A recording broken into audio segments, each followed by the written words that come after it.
Hello friends, good morning. Welcome back to the Ligadi Patil junior college of science Karad. माझं नाव आहे अमोल यादव आणि आपला फिजिक्सचा फर्स्ट टॉपिक सुरू आहे. कोणता टॉपिक सुरू आहे मला सांगा? Unit, dimensions and measurement. ह्या टॉपिकमध्ये आपण बरेच कन्सेप्ट शिकलेलो आहोत आणि आपला जो आता रिसेंट स्टडी सुरू आहे तो कशावरती सुरू आहे सांगा मला? डायमेन्शन्स. बरोबर. डायमेन्शन्स, वेगवेगळ्या फिजिकल क्वांटिटीच्या डायमेन्शन्स तुम्ही पाठ केलेले आहेत, डिराईव्ह करता यायला लागलेत. बरोबर तुम्हाला. आता आपण पुढे जायचं, थोडंसं आपण युजेस ऑफ डायमेन्शन्स बघितलेले आहे. त्याच्या अगोदरच्या लेक्चरमध्ये आपण डायमेन्शनचा एक यूज बघितला. कोणता डायमेन्शनचा यूज बघितला सांगा? एखादं जर इक्वेशन दिलंय तुम्हाला, तर ते इक्वेशन डायमेन्शनली करेक्ट आहे का रॉंग आहे हे चेक करायचं आपण बघितलंय डायमेन्शन्स यूज करून. बरोबर. कसं त्याचं टेक्निक काय सांगितलं तुम्ही? कोणतं प्रिन्सिपल फॉलो करायला? प्रिन्सिपल ऑफ होमोजिनिटी फॉलो करायला सांगितलं. बरोबर. काय करायचं सांगितलं होतं? हा, जर एखादं इक्वेशन जे तुम्हाला विचारलंय की बाबा check whether this equation is correct or not, तर ज्याचा करेक्टनेस आपल्याला चेक करायचा आहे त्या इक्वेशन मध्ये किती नंबर ऑफ टर्म्स आहेत अगोदर आयडेंटिफाय करायच्या. नंबर ऑफ टर्म्स कशा शोधायच्या तुम्हाला माहित आहेत? ठीक आहे. मग काय number of terms? Plus, minus किंवा इज इक्वल टू, ह्या तीन साईनने जे सेपरेट केलेलं आहे त्याला आपण काय म्हणतो? टर्म्स म्हणतो. मग पहिल्यांदा काय करायचं? First step, number of terms identify करायच्या. आणि सेकंड स्टेप मध्ये काय करायचं? प्रत्येक टर्मच्या डायमेन्शन शोधायच्या. प्रत्येक टर्मच्या डायमेन्शन शोधून झाल्यानंतर काय सांगतं प्रिन्सिपल ऑफ होमोजिनिटी? तर प्रत्येक टर्मच्या डायमेन्शन्स कशा पाहिजेत? सेम पाहिजेत, इक्वल पाहिजेत. तेव्हा आणि तेव्हाच दिलेलं इक्वेशन हे डायमेन्शनली कसं आहे म्हणतो आपण? करेक्ट आहे असं म्हणतो. अदरवाईज ते दिलेलं इक्वेशन डायमेन्शनली कसं आहे? रॉंग आहे म्हणायचं. ओके. आता नेक्स्ट यूज बघायचं आपल्याला. समजा मी असं म्हणेन की एखादं रिलेशन आहे, तुम्हाला असं डायरेक्ट सांगतो मी की समजा कायनेटिक एनर्जी जी आहे एखाद्या बॉडीची, समजा एखादा पार्टिकल आहे किंवा एखादी बॉडी आहे. समजा मी असं चालतोय. बरोबर. तर माझं काय? माझ्याकडे मास आहे ऍज वेल एज माझ्याकडे आता चालतोय म्हटल्यानंतर लिनियर व्हेलॉसिटी आहे. बरोबर. मग माझ्याकडे कोणती एनर्जी येते? एखादी जर बॉडी मोशन मध्ये असेल तर कायनेटिक एनर्जी येते. बरोबर. मग एखाद्या बॉडीकडे असणारी कायनेटिक एनर्जी ही कशावरती डिपेंड आहे? Depends on mass and velocity. बरोबर. मला माहित आहे एखाद्या बॉडीची कायनेटिक एनर्जी, एखादी बॉडी जर लिनियर मोशन परफॉर्म करत असेल, एखादी बॉडी समजा रस्त्यावरून चाललेली जी कार आहे त्या कारकडे काय? मास आहे ऍज वेल एज व्हेलॉसिटी पण आहे. बरोबर. समजा एखाद्या रस्त्यावरून चाललेला ट्रक आहे, त्याच्याकडे काय? मास आहे ऍज वेल एज व्हेलॉसिटी आहे. म्हणजेच त्याच्याकडे कसली एनर्जी आली? कायनेटिक एनर्जी, गतिज ऊर्जा. बरोबर आहे की नाही सांगा? समजा एखादा ट्रक जो आहे तो रस्त्यावरती उभा आहे, त्याच्याकडे कायनेटिक एनर्जी किती झाली? 0. का बरं? मास नाही का त्याच्याकडे? आहे, परंतु व्हेलॉसिटी किती आहे? 0. म्हणजेच एखादी बॉडी जर मोशन मध्ये असेल तर तिच्याकडे कोणती एनर्जी येते? कायनेटिक एनर्जी येत असते. बरोबर. मग एखाद्या बॉडीकडे असणारी कायनेटिक एनर्जी जी आहे ही कशावरती डिपेंड आहे? तर त्या बॉडीच्या मासवरती ऍज वेल एज त्या बॉडीकडे असणाऱ्या व्हेलॉसिटीवरती डिपेंड आहे. ओके. मग तुम्हाला प्रश्न असा आहे,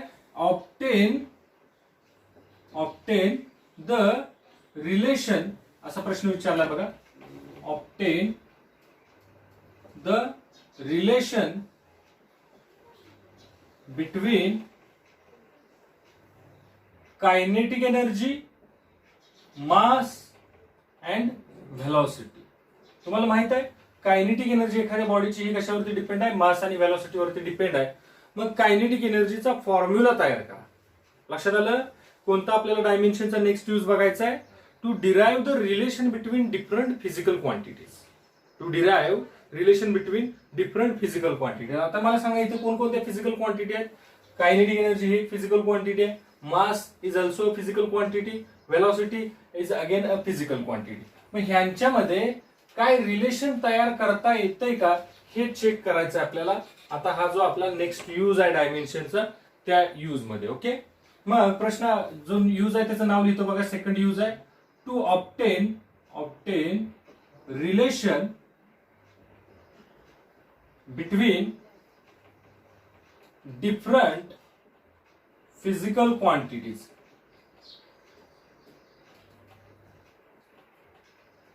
obtain relation between different physical quantities. Okay. मग वेगवेगळ्या फिजिकल क्वांटिटीच्या मधलं रिलेशन कसं तयार करायचं, म्हणजे थोडक्यात फॉर्म्युला तयार करायचा आहे. काय तयार करायचं आपल्याला? फॉर्म्युला तयार करायचा एखाद्या फिजिकल क्वांटिटीचा. ओके, फॉर्म्युला आपल्याला डिराईव्ह करायचा. मग आता विचार करूया. मला माहित आहे we know kinetic energy of body depends on its mass and velocity. Then derive formula for kinetic energy. असा प्रश्न तुम्हाला विचारला. बघा काय सांगितलंय, कायनेटिक एनर्जी जी एखाद्या बॉडीकडे आहे ही कशावरती डिपेंड आहे, त्या बॉडीच्या मासवरती ऍज वेल एज त्या बॉडीकडे असणाऱ्या व्हेलॉसिटीवरती डिपेंड आहे. तर कायनेटिक एनर्जीचा फॉर्म्युला तयार करा. मग आता कायनेटिक एनर्जीचा फॉर्म्युला कसा तयार करू शकतो, समजा हा असा सुद्धा असेल एम व्ही. म्हणजे कायनेटिक एनर्जीच्या फॉर्म्युल्यामध्ये काय काय सांगा, मास आहे आणि व्हेलॉसिटी आहे. बघा या स्टेटमेंटचा अर्थ काय, kinetic energy depends on mass and velocity. That means in formula of kinetic energy mass and velocity is present. मग कसं असेल, त्या दोघांचा प्रॉडक्ट असू शकतो किंवा कायनेटिक एनर्जी समजा एम स्क्वेअर व्ही असू शकेल किंवा एम व्ही स्क्वेअर असेल किंवा 3 टाइम्स एम व्ही स्क्वेअर असेल किंवा 1/2 एम व्ही स्क्वेअर असेल, बरोबर, किंवा रूट मध्ये एम अपॉन व्ही असेल किंवा रूट एम अपॉन व्ही असेल. म्हणजेच बघा बघा इथे सुद्धा kinetic energy depends on mass and velocity. म्हणजे कायनेटिक एनर्जीच्या फॉर्म्युल्यामध्ये मास व्हेलॉसिटी आहे. म्हणजे हा सुद्धा फॉर्म्युला बरोबर येऊ शकतो, हा फॉर्म्युला सुद्धा बरोबर येऊ शकतो, हा सुद्धा येऊ शकतो. इथे सुद्धा मास आणि व्हेलॉसिटी आहे, इथे सुद्धा मास व्हेलॉसिटी आहे, इथे सुद्धा मास व्हेलॉसिटी आहे, इथे सुद्धा एमव्ही आहे, इथे सुद्धा एमव्ही आहे. म्हणजेच ह्या सगळ्यापैकी कोणता फॉर्म्युला ऍक्च्युअली रिलेशन दाखवतो कायनेटिक एनर्जी, मास अँड व्हेलॉसिटीचं, ते रिलेशन आपल्याला माहिती आहे. आता बरेच जण म्हणतील सर आपण आमच्या पार्ट आहे kinetic energy is equal to काय येतो, हाफ एम व्ही स्क्वेअर येत असतो तो, बरोबर. परंतु समजा एखादं रिलेशन तुम्हाला जे पार्ट नाही, एखादा समजा फिजिकल क्वांटिटीचा तुम्हाला सांगितलं, हा बाबा पिरियड, सिंपल पेंडुलम जर घेतला तुम्हाला, पेंडुलम सगळ्यांना माहित आहे. पेंडुलम म्हणजे काय, समजा एक अशी स्ट्रिंग आहे, त्या स्ट्रिंगला आपण फिक्स करतो एका रिजिड सपोर्टला आणि स्ट्रिंगच्या दुसऱ्या टोकाला आपण काय करतो, एक बॉब सस्पेंड करत असतो, बरोबर. पेंडुलम, दोलक आपण म्हणतो, बरोबर. हा जो पेंडुलम आहे तो टाइम लागतोय त्याला, तो जो टाइम आहे तो कशावरती डिपेंड आहे, त्या पेंडुलमच्या मासवरती, तो जो पेंडुलम आहे त्या पेंडुलमच्या लेंथवरती आणि ऍक्सेलरेशन ड्यू टू ग्रॅव्हिटीवरती. मग आता तयार करा बघू फॉर्म्युला. आता तुमच्या तर पार्ट आहे का, नाही, मग आपण तयार करू शकतोय का, नाही. हा म्हणजेच जर फॉर्म्युला पार्ट नसेल आणि आपल्याला रिलेशन डेव्हलप करायचं आहे तर आपण डायमेन्शनचा यूज करून रिलेशन डेव्हलप करू शकतो वेगवेगळ्या फिजिकल क्वांटिटीच्या मधला. लक्षात आलंय. आता मग एक प्रॉब्लेम घेऊन आपण सॉल्व्ह करायला सुरुवात केलेली आहे. आपण कोणता प्रॉब्लेम बघितलाय, kinetic energy depends on mass and velocity. Okay, आता कायनेटिक एनर्जीचा फॉर्म्युला तयार करायचा आहे, बरोबर. ठीक आहे. मग आता काय बघायचं, फर्स्ट स्टेप बघा, कायनेटिक एनर्जीच्या इक्वेशन मध्ये, कायनेटिक एनर्जीच्या इक्वेशन मध्ये काय काय सांगा, एम आहे, व्ही आहे. मग एम ची पॉवर कितीही असू शकते, 1 असेल, 2 असेल, 3 असेल, हाफ असेल, बरोबर. व्ही ची पॉवर सुद्धा कितीही असू शकते, 1, 2, 3 किंवा 1/2, 1/3 असू शकते, बरोबर. आणि हा जो कॉन्स्टंट आहे इथं कॉन्स्टंट असू शकतो ना, 1, 2, 3 किंवा हाफ असेल, 4 असेल, 5 असेल, माहित नाही आपल्याला. म्हणजे ऍक्च्युअली आपल्याला काहीच माहित नाही, फक्त माहित आहे कायनेटिक एनर्जीच्या फॉर्म्युल्यामध्ये मास आहे, व्हेलॉसिटी आहे. मग एम स्क्वेअर आहे, m⁻³ आहे का रूट एम आहे हे काहीच माहित नाही. तसंच व्ही आहे, व्ही स्क्वेअर आहे, रूट व्ही आहे, काहीच माहित नाही. म्हणजे ह्या एम कायनेटिक एनर्जीच्या फॉर्म्युल्यामध्ये मास, व्हेलॉसिटी हे प्रेझेंट आहे एवढंच माहित आहे. म्हणजे ह्यांच्या पॉवर्स किती आहेत हे माहित नाही. मग आपण काय करायचं, तर ह्यांच्या पॉवर्स लेट करायच्या. बघा समजा m⁻x आणि v⁻y अशा दोन पॉवर लेट केल्या. ओके, मग समजा नुसता kinetic energy is equal to mv असेल तर x इज इक्वल टू 1 आणि y इज इक्वल टू 1 येईल. लक्षात येते. म्हणजे आता आपल्याला ह्या m ची पॉवर माहित नाही, v ची पॉवर माहित नाही, म्हणून आपण लेट केलं. ऍज वेल एज इथं कॉन्स्टंट किती आहे तो पण माहित नाही, मग तो कॉन्स्टंट आपण काय लेट करायचा, के लेट करायचा. आता हा जो कॉन्स्टंट आहे हा कॉन्स्टंट बऱ्यापैकी तुम्हाला काय केला असतो, प्रॉब्लेम मध्ये दिला असतो. जसं की ह्या प्रॉब्लेम मध्ये take K is equal to किती दिलाय, 1/2 दिलाय, बरोबर. प्रॉब्लेमच्या सुरुवातीलाच के ची व्हॅल्यू किती घ्या सांगितलंय, 1/2 घ्या. ओके, मग आता आपल्याला काय करायचं, प्रत्येक वेळी कुणाच्या मध्ये रिलेशन डेव्हलप करायचं आहे, कायनेटिक एनर्जी, मास आणि व्हेलॉसिटी. तर कुणाचा फॉर्म्युला तयार करायचा कायनेटिक एनर्जी, तर ती लिहायची लेफ्ट साईडला, इज इक्वल टू लिहायचं, एक के लिहायचा बरोबर. के ची व्हॅल्यू किती दिली ते आपण शेवटी टाकायची, एक के लिहायचा. त्याच्यानंतर त्या कायनेटिक एनर्जीच्या फॉर्म्युला त्यांनी सांगितलं काय मास आहे, एम रेस टू एक्स लिहायचा. परत अजून काय सांगितलं V velocity V raise to Y लिहायचा. समजा अजून एखादी समजा डेन्सिटी दिली असते तर डेन्सिटी रेस टू झेड घ्यायचा, म्हणजे इथं अननोन वाढवत जायचं. लक्षात आलं. तसंच इथं काय समजा पिरियडच्या फॉर्म्युल्यामध्ये मला काय सांगा, मागाशी सांगितलं तुम्हाला मास एम रेस टू काय करायचं एक्स घ्यायचा, अजून length L raise to Y घ्यायचा, त्याच्यानंतर acceleration due to gravity G raise to Z घ्यायचा. ओके. तसंच अजून तुम्हाला मी म्हणेन की अजून एखादं रिलेशन दिलं, समजा पोटेन्शियल एनर्जीचा फॉर्म्युल्यामध्ये काय आहे सांगा, मास आहे, एक्सेलरेशन ड्यू टू ग्रॅव्हिटी आहे आणि हाईट आहे. मग ह्यांच्या पॉवर्स माहित नाहीत मला, मग ते काय करायचं, M raise to X G raise to Y H raise to Z, आणि हा एक कॉन्स्टंट इथं लेट करायचा. समजलंय ह्या टाइपचे प्रॉब्लेम कसे सॉल्व्ह करायचे ते. मग आता इथं आपल्याला काय पहिला प्रॉब्लेम दिला काय सांगा, kinetic energy depends on mass and velocity. That means in formula of kinetic energy M and V present. M ची पॉवर माहित नाही, आपण लेट केली एक्स, व्ही ची पॉवर माहित नाही, लेट केली वाय. कॉन्स्टंट इथं कॉन्स्टंट किती असेल प्रॉब्लेम मध्ये दिलेला असतो, तर हा पाय आपण शेवटी टाकू. ओके. मग आता काय करायचं, तर दोन्ही बाजूच्या वेळ X Y are the powers आपण लेट केलेले आहेत बरोबर, टू बी फाइंड, जे आपल्याला काय करायचे फाइंड आउट करायचे. एक्स आणि वाय ह्या काय पॉवर्स आहेत जे आपल्याला काय करायचे बोला फाइंड आउट करायचे. ओके. मग आता काय करायचं, नाव बघा इकडे काय कायनेटिक एनर्जी ही क्वांटिटी आहे, हिच्या डायमेन्शन्स लिहायच्या. बघा डायमेन्शन्स ऑफ कायनेटिक एनर्जी, आता असली कायनेटिक तर एनर्जीच आहे ती, आणि एनर्जीच्या डायमेन्शन्स काय सांगा, M1 L2 T-2. ओके. ह्या कशाच्या डायमेन्शन्स आहेत, कायनेटिक एनर्जीच्या, म्हणजे एनर्जीच्या सगळ्या टाईपच्या डायमेन्शन्स आपण बघितलेले आहेत. M1 L2 T-2. हा कॉन्स्टंट के घेतला. ओके. त्याच्यानंतर कॉन्स्टंट के ची एक व्हॅल्यू आहे, व्हॅल्यूला डायमेन्शन्स नसतात. पुढे एम मासच्या डायमेन्शन्स लिहिलं एम रेस टू 1. आता रेस टू काय करायचं इथं एक्स करायचं बघा. ओके. त्याच्यानंतर व्ही फॉर व्हेलॉसिटीच्या डायमेन्शन्स लिहायचे, M raise to 0 L raise to 1 T raise to -1. Raise to काय सांगा वाय. अगदी बरोबर, लक्षात आलं.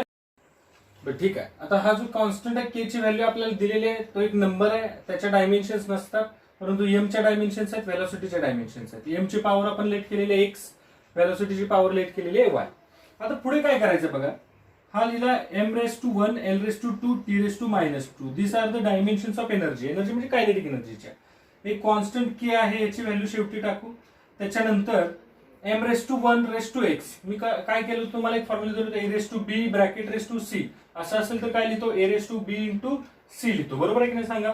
मग इथे M raise to 1 bracket raise to X म्हणजेच काय येणार आहे, M raise to 1 into X. Okay. इकडे काय येणार सांगा, M raise to 0 raise to Y, 0 into Y किती येणार आहे 0, L raise to 1 into Y, T raise to -1 into Y -1. Okay. आता इथं बघा अजून सिम्प्लिफाय करायचं आहे, M raise to 1 L raise to 2 T raise to -2 is equal to constant K. आपण याची शेवटी व्हॅल्यू टाकणार आहे.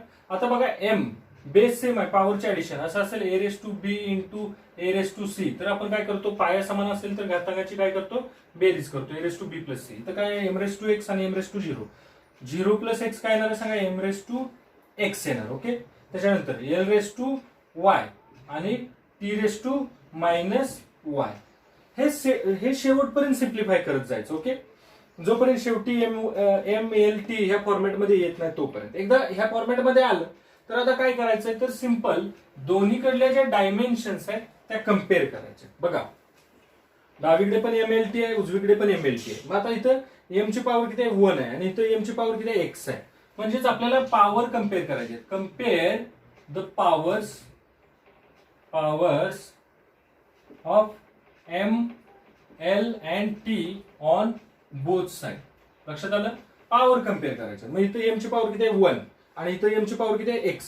मग किती येणार, एक्स इज इक्वल टू 1 येणार. लक्षात आलं. पुढे इथं एल ची पॉवर किती आहे सांगा 2 आहे. इथं एल ची पॉवर किती आहे वाय आहे. म्हणजेच वाय इज इक्वल टू किती येणार आहे सांगा 2 येणार आहे. ओके. आता एक्स आणि वायच्या व्हॅल्यू मिळाली. इथं सुद्धा आपल्याला टी वरून सुद्धा आपण वायची व्हॅल्यू काढू शकतो. बरोबर. ठीक आहे, एक्स आणि वाय चे व्हॅल्यू मिळाले, त्याच आपल्याला काय करायचे होते, पॉवर फाइंड आउट करायचे होते. X and Y are the powers to be find. Okay, आता ह्या व्हॅल्यू आणि के ची व्हॅल्यू किती दिली प्रॉब्लेम मध्ये त्यांनी हाफ. ह्या व्हॅल्यू उचलून कशामध्ये टाकायच्या, ह्या इक्वेशन मध्ये टाकायच्या. पुट, समजा याला आपण इक्वेशन 1 दिलो, put in equation 1. Therefore kinetic energy is equal to K. K ची व्हॅल्यू किती आहे, 1/2. लक्षात आलं. आणि ह्या ज्या व्हॅल्यू आहेत के च्या व्हॅल्यू हे एक्सपेरिमेंटली फाउंड केलेले असतात आणि आपल्याला ते काय करतात, देतात. हे जी व्हॅल्यू आहे ती कशी असते, एक्सपेरिमेंटली फाइंड केलेली असते. एक्सपेरिमेंटली फाइंड करून आपल्याला दिलेली असते. ओके, प्रॉब्लेम मध्ये समजतंय. मग kinetic energy is equal to K ची व्हॅल्यू टाकली हाफ, एम रेस टू किती आहे सांगा, M raise to X. X म्हणजे किती आहे, 1 इंटू व्ही रेस टू किती आहे, वाय. वाय ची व्हॅल्यू किती आहे, 2. म्हणजेच आता हा कायनेटिक एनर्जीचा फॉर्म्युला काय तयार झाला, 1/2 mv². ओके, हे झालं relation between kinetic energy, mass and velocity. समजलं काय करायचं आहे, प्रोसेस लक्षात घ्या. तुम्हाला ज्या फिजिकल क्वांटिटीच्या मधलं रिलेशन फाइंड आउट करायचं आहे, ज्याचा आपल्याला फॉर्म्युला तयार करायचा आहे, तो इज इक्वल टू त्या क्वांटिटीच्या फॉर्म्युल्यामध्ये कोणकोणत्या दुसऱ्या क्वांटिटी आहेत त्या लिहायच्या आणि पॉवर लिहायच्या, बरोबर. आणि त्या पॉवर फाइंड आउट करण्यासाठी डायमेन्शनचा यूज करायचा आणि डायमेन्शनचा यूज करून पॉवर फाइंड आउट करून त्या फॉर्म्युल्यामध्ये टाकायच्या. आता सिमिलरली अजून एक एक्झाम्पल देतोय मी. असं म्हणेन की मगाचं एक्झाम्पल तुम्हाला दिलं होतं ते घेऊया. Period of simple pendulum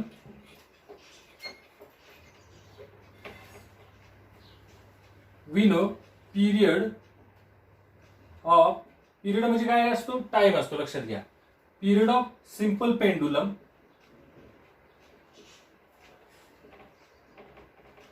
depends on mass, length and g. G म्हणजे काय, acceleration due to gravity. Acceleration due to gravity and g. G म्हणजे काय सांगा, acceleration due to gravity. And derive the formula for period.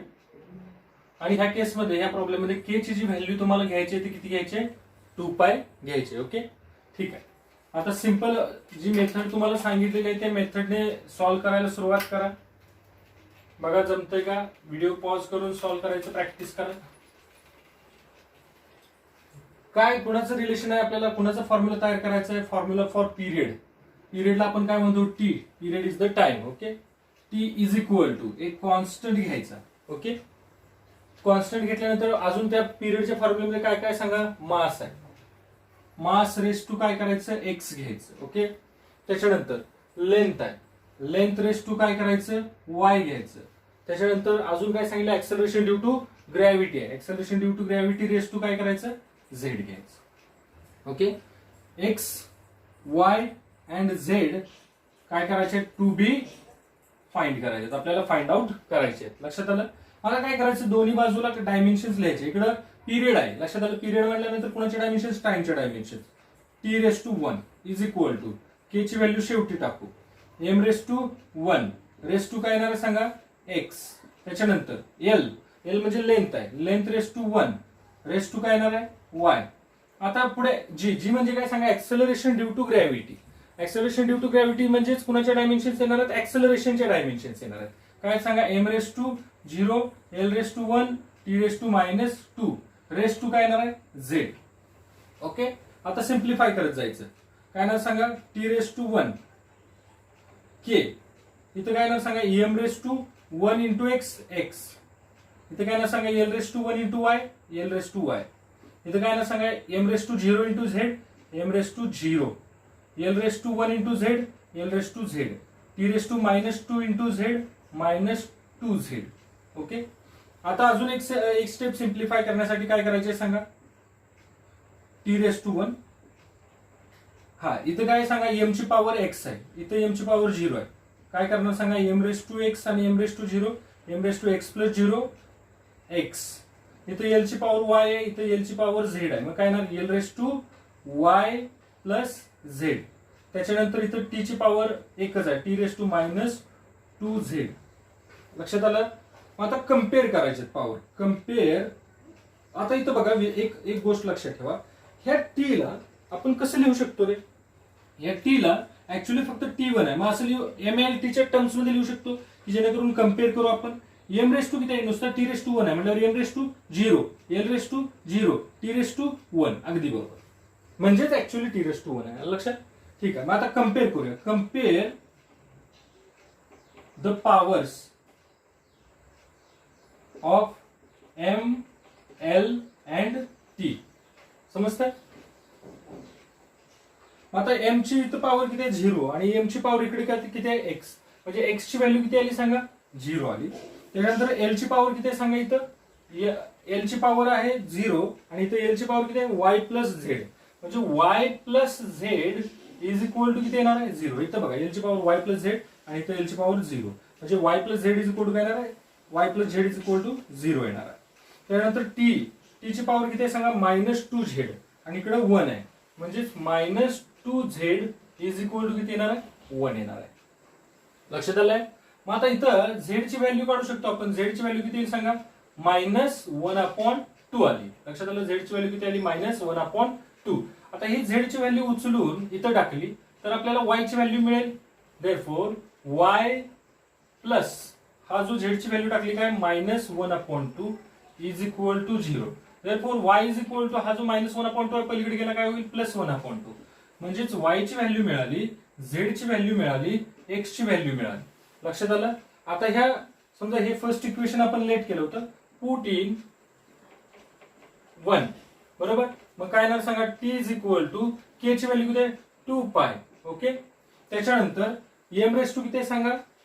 m raise to x. x किती आहे? 0 आहे. लक्षात आलं? Into l. l raise to किती आहे बोला? l रेस टू आहे y. y ची व्हॅल्यू किती आहे? 1/2. आणि z सॉरी g किती आहे? g raise to into g raise to z आहे. z ची व्हॅल्यू किती आहे? -1/2 आहे. आता मला सांगा हा m रेस टू 0 म्हणजे किती येणार आहे? कुठल्याही नंबरला किंवा कुठल्याही व्हॅल्यूला 0 पॉवर जर दिली आपण तर उत्तर किती येतं? 1 येतं. म्हणजे ह्याचं झालं 1. लक्षात आलं? ह्याला काय सांगा? 2π. ठीक आहे. आता मला सांगा मित्रांनो, हाफ पॉवर म्हणजे काय असतं रे? Half power. अगदी बरोबर आहे. जर एखाद्या नंबरची हाफ पॉवर असेल तर त्या नंबरचं काय असतं? स्क्वेअर रूट असतं. लक्षात ठेवा. म्हणजे आपण असं लिहू शकतो √2 म्हणजेच काय? 2⁻². लक्षात आलं? ठीक. त्याच्या 1/√2 आहे. हे कसं लिहिणार सांगा? 1/2⁻². ओके. मग आता हा जो 2⁻² आहे वरती घेतला 2⁻−½ झाला. आलं लक्षात? म्हणजेच ह्या 2⁻−½ ला कसं लिहू शकतो आपण? 1/√2. तसंच मग g⁻−½ ला कसं लिहू शकतो आपण? 1/√g लिहू शकतो की नाही सांगा? ठीक आहे. मग आता इथं बघा, जर हाफ पॉवर असेल तर काय लिहायचं? रूट लिहायचं. आलं लक्षात? आता मला सांगा इथं l⁻½ आहे म्हटल्यानंतर काय येणार आहे? Square root of l. समजलं? त्याच्यानंतर g पण हाफ आहे, परंतु कसला हाफ आहे? मायनस आहे म्हटल्यानंतर हा g कुठं लिहावा लागेल? g चं रूट आहे, परंतु g कुठं लिहावा लागेल? खाली लिहावा लागेल. लक्षात आलं? म्हणजेच हा जो फॉर्म्युला आहे तो असा येईल बघा, 2π√L/g. हा झालं रिलेशन कुणाचं? पिरियड ऑफ सिंपल पेंडुलमचं. पिरियड म्हणजे काय सांगा? The time taken by particle किंवा the time taken by bob to complete one oscillation. म्हणजे समजा हा पेंडुलम आहे, हा समजा असा इमॅजिन करूया की हा एक पेंडुलम आहे आणि ह्या पेंडुलमला समजा मी इथून इथपर्यंत ओढला, असं इथून इथपर्यंत ओढला, बरोबर, आणि सोडला तर पेंडुलम असा इकडे जाईल, इथे जाईल आणि परत रिटर्न येईल. मग जिथून सोडला होता तिथेच परत फिरून येण्यासाठी जेवढा टाइम लागेल त्याला काय म्हणतात? पिरियड. ओके. ठीक आहे. आता इथं आपण रिलेशन डेव्हलप केलं कुणाच्या मधलं?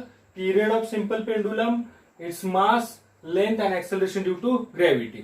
पण आता पिरियड मध्ये कुठं मास दिसतंय का बघा? नाही. म्हणजेच पेंडुलमचा जो पिरियड आहे तो त्या पेंडुलमच्या मासवरती डिपेंड नाही. मग कशावरती डिपेंड आहे? लेंथ आणि acceleration due to gravity. Okay. ठीक.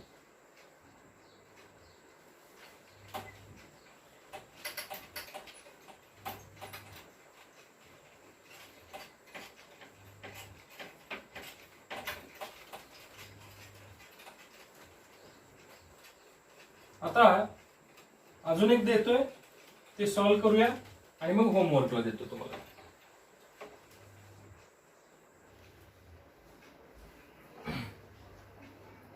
ठीक आहे फ्रेंड्स, अजून 2 ऍडिशनल प्रॉब्लेम दिलेत तुम्हाला. रेझोनन्स मधून दिलेले प्रॉब्लेम, हे दोन्ही प्रॉब्लेम रेझोनन्स मधून आहेत, जे मेन्सला विचारलेले आहेत. तर पहिल्या प्रॉब्लेम मध्ये काय सांगितलं बघा, force by water stream depends on density, velocity and cross sectional area, then expression for force will be. 4 option दिलेत, 1 2 3 4. त्याच्यापैकी तुम्हाला कोणतं करेक्ट रिलेशन आहे आणि कोणता करेक्ट एक्सप्रेशन आहे कुणासाठी, फोर्ससाठी. फोर्ससाठी करेक्ट एक्सप्रेशन फाइंड आउट करायचं आहे. आणि दुसऱ्या प्रॉब्लेम मध्ये बघा काय सांगितलंय, the velocity of water wave may depends on wavelength. Wavelength म्हटल्यानंतर काय येणार आहे सांगा, डायमेन्शन्स कुणाचे घ्यायचे, वेवलेंथ, लेंथ. बरोबर आहे, लक्षात घ्या. वेवलेंथ म्हटल्यानंतर डायमेन्शन्स कुणाच्या घ्यायच्या, लेंथच्या घ्यायच्या. त्याच्यानंतर density of water, acceleration due to gravity, then the relation between these. इथं बघा ऑप्शन मध्ये सगळीकडे बघितलं तर एलएचएस मध्ये काय v² आहे, म्हणजे आपल्याला व्हेलॉसिटीचा फॉर्म्युला तयार करायचा. Okay, velocity of the particular water.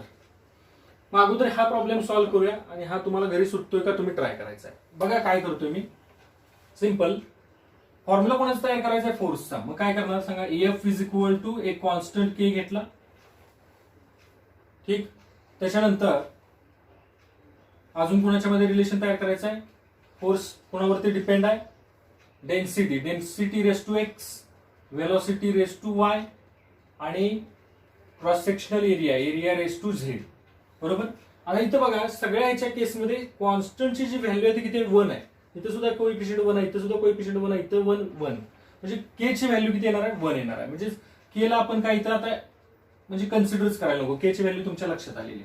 आता काय करणार इथं, एक्स वाय अँड झेड ह्या काय फाइंड आउट करायचे, फाइंड आपल्याला करायचे. ओके, मग आता काय करायचं, दोन्ही बाजूच्या डायमेन्शन्स द्यायच्या. फोर्सच्या डायमेन्शन्स काय सांगा, m1 L1 T-2. ह्या कोणाच्या डायमेन्शन्स लिहिल्या, फोर्सच्या. मी बरेच वेळा सांगितलं तुम्हाला की फोर्सच्या डायमेन्शन्स ह्या फ्रिक्वेंटली आपल्याला लागतात, म्हणून त्या काय करून ठेवा, पाठ करून ठेवा. के ची व्हॅल्यू 1 झाली. डेन्सिटी सांगा काय, डेन्सिटीच्या डायमेन्शन्स काय आहेत, तर डेन्सिटीच्या डायमेन्शन्स आहेत m⁻1 मास अपॉन व्हॉल्यूम ना. डेन्सिटी म्हणजे काय, mass upon volume. m⁻1 L⁻⁻3 T⁻0. Raise to काय येणार आहे, एक्स. त्याच्यानंतर v फॉर वेलोसिटी. वेलोसिटीच्या डायमेन्शन्स काय आहेत सांगा, m⁻0 L⁻1 T⁻1 race to काय येणार आहे, y. त्याच्यानंतर एरिया, एरियाच्या डायमेन्शन्स काय आहेत सांगा, इंटू एरियाच्या डायमेन्शन्स इथं खाली लिहितो मी. एरियाच्या डायमेन्शन्स आहेत m⁻0 L⁻2 आणि T⁻0 रेस टू काय येणार आहे, z येणार आहेत. ओके, आता सिम्प्लिफाय करत जायचं आहे. इकडे काय येणार सांगा, m⁻1 L⁻1 T⁻2 एलएचएस तशीच. बरोबर, के ची व्हॅल्यू 1 झालेली आहे. बघितलं सगळ्यांचे कोएफिशियंट 1 आहे. इथं m⁻1 आहे, तो इथं काय करायचं, a⁻b bracket raise to C चा फॉर्म्युला अप्लाय करायचा. काय येणार सांगा, a⁻b इंटू सी म्हणजेच m⁻1 into x x, L⁻3 into x -3x, T⁻0 into x 0 into पलीकडे अजून काय ना बोला, m⁻0 into y, m⁻0, L⁻1 into y, L⁻y, T⁻−1 into y, T⁻−y. लक्षात येते का बघा. ठीक आहे, पुढे आता अजून एक राहिला कोणता बघा, एरियाचा. एरियाचा काय राहतोय बघा, m⁻0 into Z, m⁻0, L⁻2 into Z 2z, T⁻0 into Z 0. आता सिम्प्लिफाय फक्त करायचं आहे, m⁻1 L⁻1 T⁻−2. ओके, मग काय ना सांगा, इथं बघा m⁻x, m⁻0, m⁻0 काय येणार आहेत, m⁻x plus 0 plus 0 x, L⁻2 काय येणार आहेत -3x plus y plus 2z, म्हणजे -3x plus y plus 2z. आणि T⁻2 काय येणार, T⁻2 येणार आहे 0 y 0, T⁻0. ओके, आता फक्त कम्पेअर करायचं आहे. आता थोडासा हा जो स्पेस आहे, हा स्पेस मी वापरतोय त्या प्रॉब्लेमसाठी. कम्पेअर कसा करतोय बघा, आता कम्पेअर द पॉवर. इथे एम ची पॉवर किती आहे, 1 आहे. इथे एम ची पॉवर x, म्हणजे x इज इक्वल टू किती मिळाला मला, x इज इक्वल टू मिळाला 1. पुढे एल ची पॉवर 1 आहे आणि इकडे काय, एल ची power -3x plus y plus 2z is equal to 1 मिळाला. आणि इथं काय सांगा, -2 आणि इथं 0, म्हणजे त्याचा काय प्रश्नच येत नाही. आता आपल्याला काय फाइंड आउट करायचं आहे, तर एक्स वाय आणि झेड च्या व्हॅल्यू फाइंड आउट करायचे. एक्स ची व्हॅल्यू किती सांगा, 1 आहे. 1 इथं टाकला काय मिळेल सांगा, -3 into 1 plus y plus 2z is equal to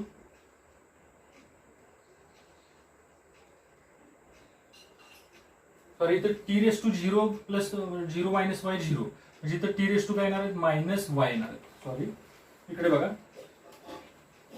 काय येणार आहे तिथं M raise to x L raise to minus 3x plus y plus 2z, आणि हा जो टी रेस टू आहे 0 मायनस वाय 0 म्हणजे T raise to minus y. आता फक्त काय करायचं सिम्पली पॉवर कम्पेअर करत जायचं आहे. हा स्पेस मी यूज करतो एवढा. काय करा बघा एम ची पॉवर 1 आहे आणि इथं एम ची पॉवर x आहे, म्हणजे x इज इक्वल टू 1 मिळाला. इथं एल ची पॉवर 1 आहे आणि एल ची power minus 3x plus y plus 2z is equal to 1 मिळाला. त्याच्यानंतर इथं -2 आहे आणि इथं -y आहे, म्हणजेच -y is equal to -2, minus minus cancel, y is equal to किती मिळाला 2 मिळाला. x ची व्हॅल्यू 1 आहे, y ची व्हॅल्यू 2 आहे. इथं व्हॅल्यू टाकूया आपण -3 into 1 plus 2 plus 2z is equal to 1, -3 plus 2 -1 plus 2z is equal to 1. बरोबर. आता हा जो आहे हा -1 पलीकडे गेला प्लस होईल 2z is equal to 2. Okay, मग हे 2 कॅन्सल झालं, z इज इक्वल टू किती मिळाला 1 मिळाला. x ची व्हॅल्यू 1, y ची व्हॅल्यू 2 आणि z ची व्हॅल्यू 1. मग आता ह्या इक्वेशन मध्ये टाकूया. बघा कुठल्या इक्वेशन मध्ये टाकायचं आहे, ह्या फर्स्ट इक्वेशन याला नाव दिलं आपण f इज इक्वल टू कसं येईल सांगा, k ची व्हॅल्यू 1 घेतलेली आहे, रो रेस टू x किती आहे 1 आहे, म्हटल्यानंतर इथं रो रेस टू 1 झाला. त्याच्यानंतर v रेस टू y किती आहे सांगा 2 आहे. बरोबर. त्याच्यानंतर a रेस टू z ची व्हॅल्यू किती आहे 1 आहे, म्हणजेच f इज इक्वल टू काय मिळाला रो v स्क्वेअर a. हा फॉर्म्युला तयार झाला. मग आता सांगा ऑप्शन कोणता बरोबर आहे, rho v square a. This is the correct option. लक्षात आलं. सिमिलरली तुम्ही हा जो प्रॉब्लेम तुम्हाला दिलाय सॉल्व्ह करायला तो सुद्धा सॉल्व्ह करायचा आहे आणि मला ऑप्शन मध्ये करेक्ट मला कमेंट मध्ये करेक्ट ऑप्शन कोणता येतो तो सांगायचा आहे. बघा काय सांगितलं परत एकदा प्रॉब्लेम सांगतो. The velocity of water wave may depend on wavelength. Wavelength साठी तुम्ही हे कशाचं घ्यायचं, डायमेन्शन्स कोणाचे घ्यायचे लेंथचे घ्यायचे. लॅम्बडाच्या वेवलेंथ लॅम्बडाचे डायमेन्शन्स म्हणजे काय येणार एल रेस टू 1 येणार आहे. लक्षात आलं. त्याच्यानंतर डेन्सिटी ऑफ वॉटर. डेन्सिटीचे डायमेन्शन्स तुम्हाला माहिती आहे, ऍक्सलरेशन ड्यू टू ग्रॅव्हिटी, ऍक्सलरेशनचे डायमेन्शन्स, रिलेशन बिटवीन दिस. बरोबर. मग आता तुम्हाला कशाचा फॉर्म्युला तयार करायचा आहे, LHS ला काय लिहायचंय v स्क्वेअर लिहायचंय. समजतंय. LHS ला काय लिहायचं v स्क्वेअर लिहायचं, म्हणजे असं लिहू शकता तुम्ही v square is equal to k into lambda raise to x g raise to y आणि रो रेस टू z. समजलं. त्याच्यानंतर मग आता v च्या डायमेन्शन्स टाकणार m raise to 0 l raise to 1 t raise to -1 raise to 2 is equal to k. आता lambda म्हटलं L raise to 1 raise to x, G ची व्हॅल्यू काय सांगा m raise to 0 L raise to 1 T raise to -2 raise to y, आणि density m raise to 1 L raise to -3 T raise to 0 raise to काय येणार आहे z. हे simplify करून तुम्ही हे अगोदर LHS सिम्प्लिफाय करा, 2 ने इथं मल्टिप्लाय करा पॉवर्स ना. हे सिम्प्लिफाय करून तुम्हाला ह्या चारपैकी कोणता ऑप्शन करेक्ट येतोय तो मला सांगायचा आहे. ठीक आहे. आता आतापर्यंत आपण जे डायमेन्शन्सचे यूज बघितलेले आहेत, एक बघितला आपण to check the correctness of given physical equation, आणि आता हा जो बघितलाय समजा फिजिकल क्वांटिटीज डिफरंट फिजिकल क्वांटिटीच्या मधला आपण रिलेशन डेव्हलप करायचा हा यूज बघितलेला. याच्याबद्दल काही डाऊट असतील तर कमेंट बॉक्समध्ये जरूर टाका तुम्ही. ठीक आहे. थँक्यू.